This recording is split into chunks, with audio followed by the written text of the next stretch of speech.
Hi everyone, my name is Tony. Welcome to Tony on Real Estate Education. Today we're going to be talking about easements and adverse possession. Let's start with an easement in gross, the right to enter one's property for a specific task. For example, the telephone company has a right to enter one's property to work on the telephone poles. They don't normally call. When's the last time they called and said they were going to be working on your telephone poles? You normally just hear a noise, you look out, and there they are. Most of the time. Sometimes they will call if the telephone poles are in the back of someone's property. So an effective way to remember is, I think to myself, telephone poles are so ugly, they are gross. And easement and gross, I know it may seem silly, but association works. All right, now on to an easement appurtenant. Easement appurtenant is when one neighbor has a permanent and legal right to use the property of another. Let's say that I'm property A and you are property B. There's water behind both of us.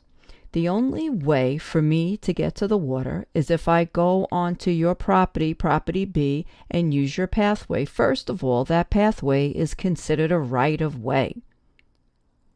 So when I buy property A, I know full well that I'm buying a property that has access to the neighbor's property to get to the water behind both of us.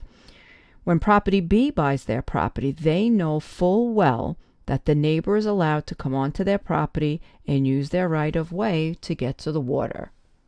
So I have here, once again, easement appurtenant is when one neighbor has a permanent and legal right to use the property of another. For example, property A purchases their property knowing they have the legal right to go on to the property B and use their right of way to get to the water behind both of them. Property B buys their property knowing their neighbor has the right to go on to their property to get to the water. The easement transfers with the property. Property A would be the dominant estate, and property B would be considered the servient estate. The way I remember both of them is I think property B is serving property A by allowing them to come onto the property, and property A would be dominating property B by going onto their property to get to the water. All right, an easement by necessity. Let's take a look at this picture here. So let's say I'm property A and you're property B. You are close to the street. The street's right in front of you. Okay. I, on the other hand, have no access to the street unless I go onto your property. Okay. So I want you to associate easement by necessity with the words landlocked. So what I have here is property A is landlocked. The only way for them to get to the street is to go onto the driveway of property B. It's a necessity. There is no way out for these people unless they go onto property B and use their driveway. That would be considered an easement by necessity. It's a necessity that property A uses property B's driveway.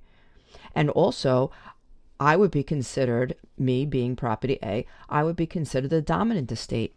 Property B would be considered the servient estate. Property B is serving me, allowing me to go onto their property and use their driveway.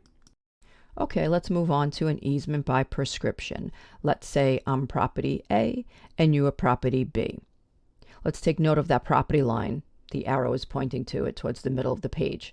So let's say, me being property A, I go onto your property and I'm using your property day after day after day. After 10 years, I'm thinking to myself, gee, I would really like to be able to legally use this property. It's just so much easier for me to get to town if I go onto your property. That would be called an easement by prescription, trying to get access, use of my neighbor's property. So it says here, property A, without permission, goes onto property B to use his driveway. After 10 years of openly using property B, property A can attempt to claim the right to use the property B legally. What also goes along with an easement by prescription is tacking. It says here, tacking, previous and current owners can tack on their years, adding up to the required amount of years. So yeah, what they're saying here is if I'm property A and I'm using property B's property for, let's say, 5 years, okay, I sell my property to someone else. Well, they don't have to start from day one and go to 10 years. They can tack on my years. Okay, on to now an encroachment and adverse possession. So this is not an easement. Everyone gets them confused with easements, so definitely worth discussing.